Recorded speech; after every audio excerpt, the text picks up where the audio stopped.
I'm your host, Nick Ginsberg, and you're listening to The Open Drive, a podcast focusing on authentic living and defining your own path against the odds.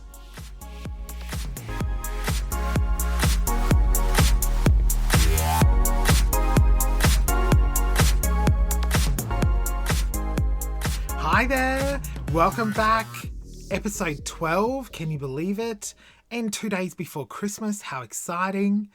I hope the fat, white, bearded man brings you something. Wow, that made him sound creepier than what I wanted it to. I hope Santa brings you something good.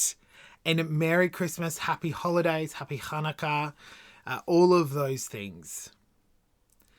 Now we've done that, I want to remind you that if you enjoy this podcast, please make sure you share it with your family and friends. It's the only way I'm going to reach the people that I need to reach. Make sure that they are hearing my story so they can get something out of it. Also, make sure you subscribe to the podcast wherever you listen so that you get notified when new episodes are released. And finally, remember you can follow the podcast and myself on Instagram at The Open Drive and at Nick Ginsberg. In this episode, I want us to talk about what I like to refer to as the Brisbane years.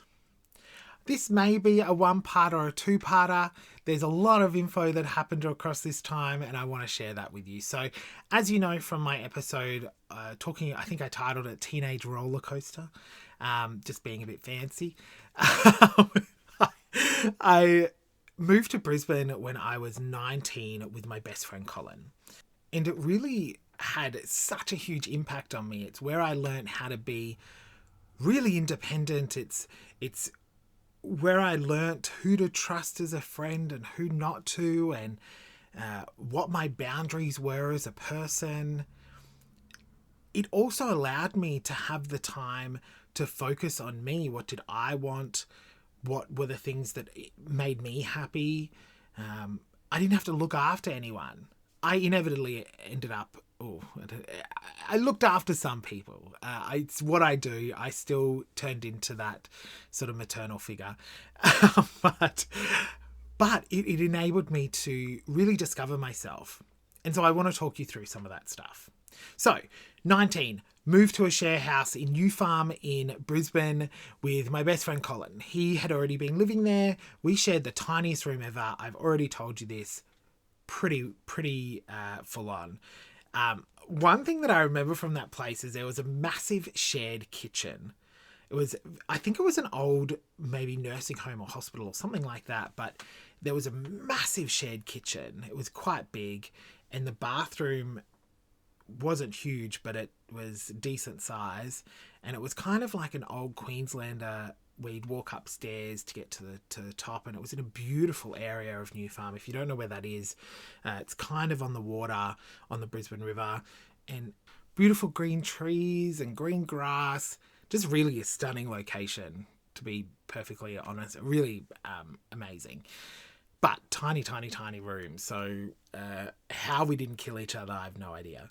We had some decent fights, but nothing sort of super drastic. But Colin also got me my first job.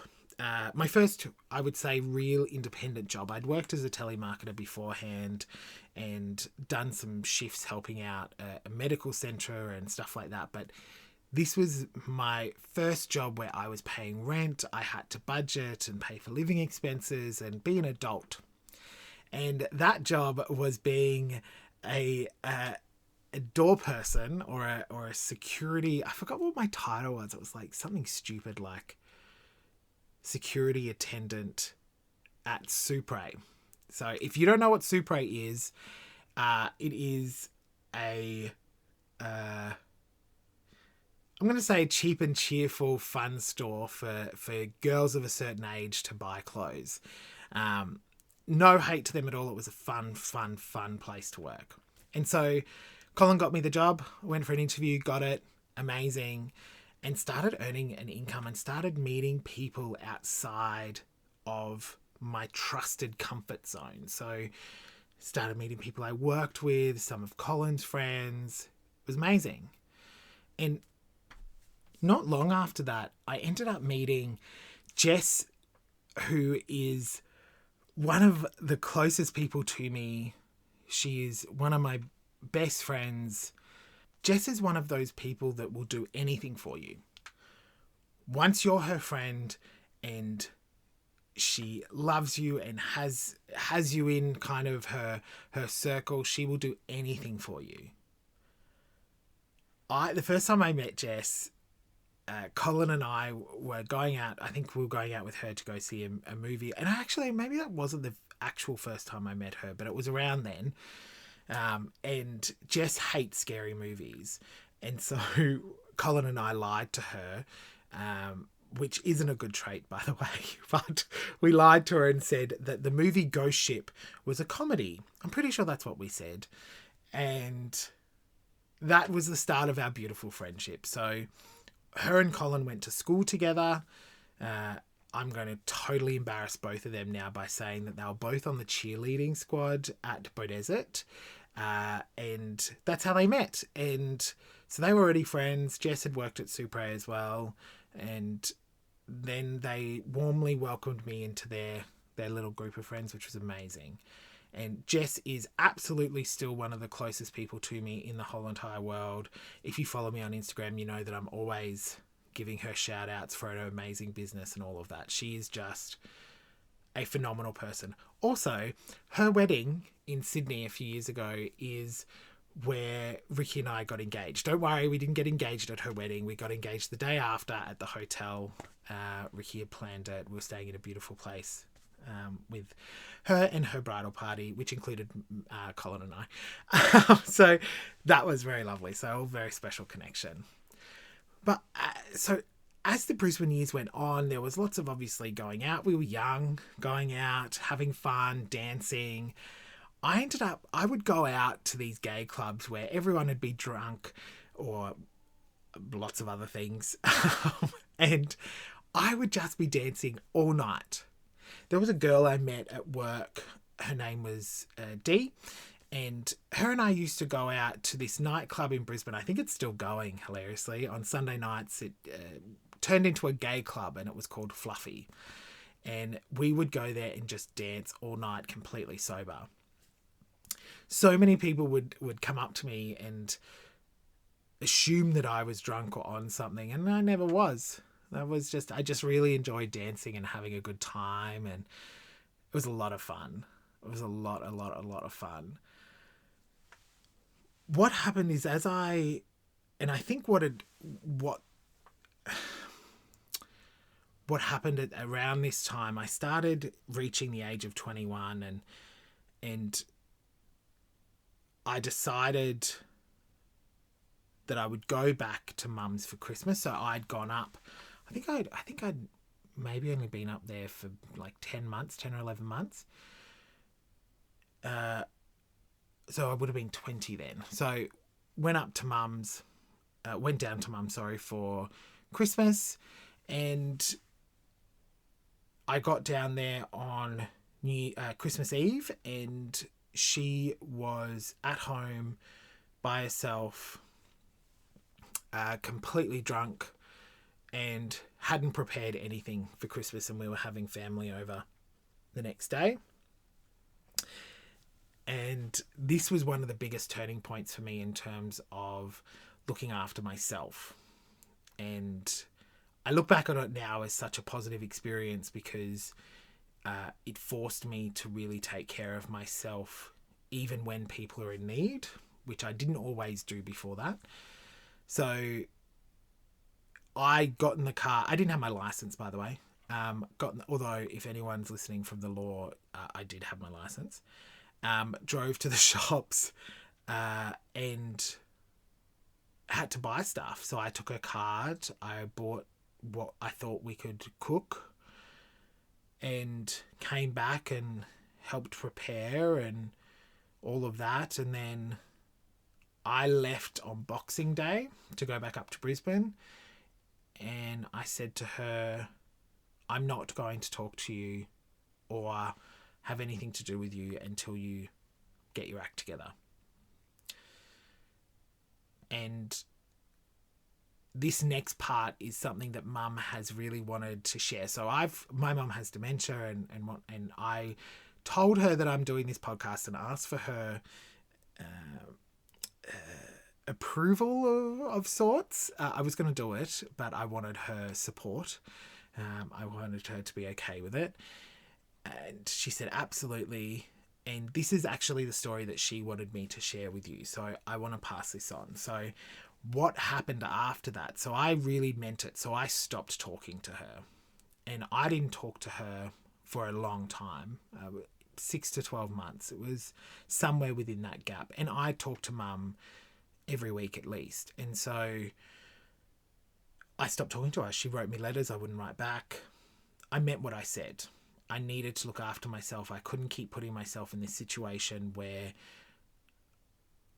I wasn't being looked after. And then, I don't know how long it was, 6 to 12 months, she reached out to me and said, Nick, I've been sober for, I think it was 3 months. Which was huge. Mum had never been sober for that amount of time. And this is the story she wanted me to share. So, addiction is really hard and an illness. I've said this in other episodes, but I really need people to understand it is not something that someone necessarily chooses. It is really hard to break the cycle. It is also really hard to get yourself better. Mum had been through a number of rehabs and AA programs, and none worked. Really, honestly, none worked. And then I refused to talk to her, and she decided that any time she felt like she wanted to have a drink, she would go for a walk and she would get out. And that's what she did. Now, I didn't actually know this at the time. She told me about this recently when I was talking to her about the podcast. She said the biggest tip for her in getting sober, and she's been sober since then, so since I was about 21, or just before my 21st birthday, that worked for her, keeping her mind occupied. So anytime she thought, oh, I really want to drink, she would put her shoes on and go for a little walk. Or she'd get out into the garden, drive down to the shops, which can be dangerous. But she got out and did stuff. And then as the time went on, she got better. And that was all when I was living my life in Brisbane. I was devastated not to be talking to her, but I needed to draw a line. So when she told me that she'd been sober for 3 months, I went down not long after that and I found out that she had been crossing the days off on a calendar. And she did this for years after. Years. I'm not even exaggerating. She would cross every day that she was sober. She had the odd slip up. I think she fell off the wagon once or twice, but it was for a day and then she got straight back onto it. And that was it. And so for the second half of those, or not even the second half, the majority of my Brisbane years, I had Mum. It was incredibly positive. She would buy me things. She was saving money. And so that was incredible for me. It was really, really, really incredible. I'd never had that before. Throughout my childhood, Mum and Louise, predominantly it was Louise, but they would take money out of my birthday cards. So family would give me money in a birthday card and I would never see it. Or it'd end up being stolen from me however later because they needed to quote unquote borrow it. And so to have Mum buy me stuff and have money to give me is such a foreign thing. And it was, and I'm not a materialistic person, but when you've never had that and that starts happening, I could not have been happier. And so I would spend more time with her. So I would go down and visit her and the relationship was really getting better. This was also the time where I started my career. So I left Supra after working there. I think I was there for maybe 2 and a bit years. And when I say it was a fun job, I mean 90% of it was a really fun job and 10% was horrible. It was a hoot. I did enjoy it overall. Taught me a lot about dealing with different kinds of people. It was great.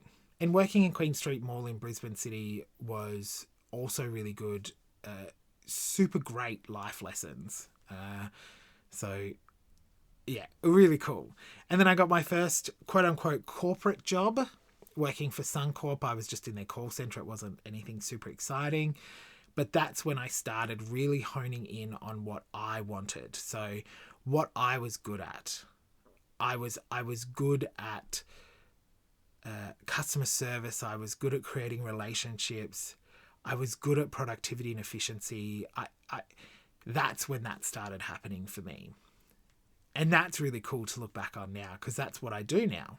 That's it. I've honed it so much that's really what I'm really good at. So that's cool. And throughout those Brisbane years, obviously all of the stuff that people tend to deal with in their teenage years would pop up for me in my 20s, in the Brisbane years, because I hadn't really had a chance to do that. So friendships falling out, little fights, dating. I dated a few people, which was, again, remember, that word is loose. I dated people. It was not long.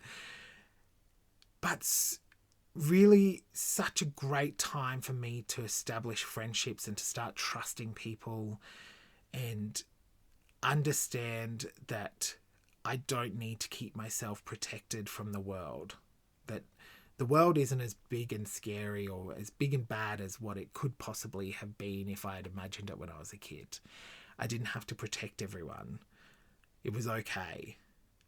And so there's lots of really fun memories. I got to go to a bunch of concerts with Colin in particular. We saw Christina Aguilera twice. We saw Robbie Williams twice. We were clearly not saving much money. We saw, this is a fun one. We saw Lady Gaga as a support act for the Pussycat Dolls. And we were front row. And I still have a video on an old personal YouTube account. I may share it if I get enough DMs. Of Lady Gaga singing Poker Face on a piano and looking straight at me. Amazing. So that was cool. There was so much fun stuff. We got to do some traveling. We would go down to the beach. We went to Melbourne, which was when I'd moved back down from Brisbane, but still with Colin and his then boyfriend, and just getting to live life, coming into my own. Really cool. Obviously, demons were there and they would creep up at times, as I've discussed in previous episodes, but the Brisbane years were a hoot. It was a lot of fun. And then I moved. So at the end of coming towards the end of the Brisbane years, Colin and James and I had lived together. So James was Colin's boyfriend, had lived together for a while. I'd had enough of Brisbane, and I was 23 when I decided to move back down to the Gold Coast. And I thought, that's fine, I can live near mum. And so I moved in with a friend and I got a new job at a new bank. I worked at Bank West, and I got to meet Kelly, who is my other best friend. And between the three of them, they have helped me in ways I can't even express. I have an enormous amount of gratitude for the three. So Colin, Jess and Kelly. They were part of my wedding party when Ricky and I got married. They're amazing people. But Kelly and I met because we both worked at Bank West Helensvale. And again, just when you have people around you that you just love so much, it's just so much fun. And Kelly and I spoke about things that I think most people would deem to be off topic, but we spoke about them. We talked about mental health. We talked about depression. We talked about my struggles. We talked about my childhood. We shared such a great love of music. So it was a hoot. I lived with a friend at the time, and we would go out all the time. And then just before I moved to Melbourne, where everything changed, I moved back in with Mum for about 6 months, I think it was, maybe a bit more. And that was amazing. I got 6 months with Mum and I. She was so good. She was in such a great place. We got to have amazing, amazing times together. And that's really cool. That was really, really cool. And then I moved to Melbourne. So that's my Brisbane years. There's a lot in there. And as we go through these episodes, like every part of my life I've spoken about, that's just skimming the surface. I want us to dive deeper into all of this stuff. So you will get to learn more about me through those moments. But the Brisbane years helped me on the path that I am now, understanding who I am, what I'm willing to stand for, what I won't accept. And that's important. I got to carve a life out for myself with thanks to my friends. And I'm forever grateful. So the Brisbane years were, I would say, 10 out of 10. Really great. Of course, there was still stuff happening in the background with Louise and all of that, but that was really amazing. So, a lot of fun. That was quite fun to rehash, actually. It was quite fun to think about. And I want everyone to know that's listening, I don't sit down, you can probably tell, but I don't sit down with a script. So, these are not scripted.